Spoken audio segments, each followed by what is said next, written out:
এখন তো আমরা একে অপরকে দেখতে পারি না, এক মুসলমান অপর মুসলমানকে দেখতে পারি না, এক মুসলমান অপর মুসলমানের কথা বলতে শুনতে পারি না, এক মুসলমানের সাথে ভালো ব্যবহার করতে পারি না, ঠিক কিনা যারা বলেন?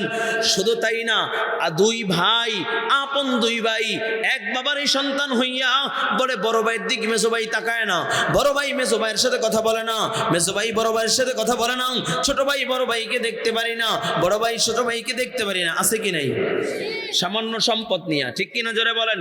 অথচ আল্লাহর নবী সরকারে দো আলম নবী রহমাতাল লিল আলামিন নবী বলেন, যদি কোনো ব্যক্তি কোনো মুসলমান অপর মুসলমানের সাথে সামান্য দ্বন্দ্ব নিয়া বা টাকা পয়সা নিয়া একে অপরের সাথে মনোমালিন্য হয়, হিংসা করে, একে অপরের সাথে মনোমালিন্য করে যদি কথাবার্তা বলা বন্ধ করে দেয়, একদিন, 2 দিন, 3 দিনের বেশি যদি কথাবার্তা বলা বন্ধ করে দেয়, 3 দিনের পরে যত আমল করে আল্লাহ পাক রব্বুল আলামিন ওই আমলগুলোকে আসমানের উপরে উঠান না।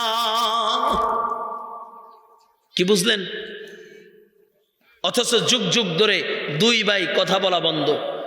আমি আমাদের কথা বলতেছি, আমার বাড়ির পাশে আপন 2 ভাই, এক ভাই বড় ভাই মারা গিয়েছে, এই বড় ভাইয়ের জানাজায় পর্যন্ত ছোট ভাই যায় না।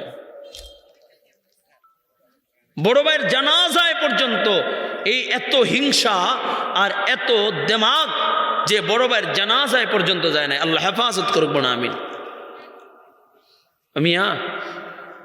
বড় ভাইয়ের ভেতরে আর ছোট ভাইয়ের ভিতরে সম্পর্কটা কেমন জানেন? আমরা পড়েছি না, ইয়াউমা ইয়াফিরুল মারউ মিন আখিহি ওয়া উম্মিহি ওয়া আবি।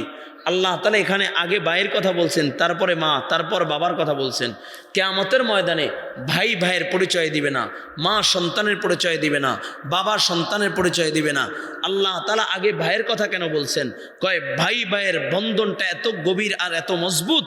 কয় যখন বড় ভাইয়ের বন্ধনটা এত মজবুত, কয় বাবা মরে গিয়েছে, বাবা মারা গিয়েছে, বড় ভাই সংসারে হাল ধরে, ঠিক কিনা জোরে বলেন?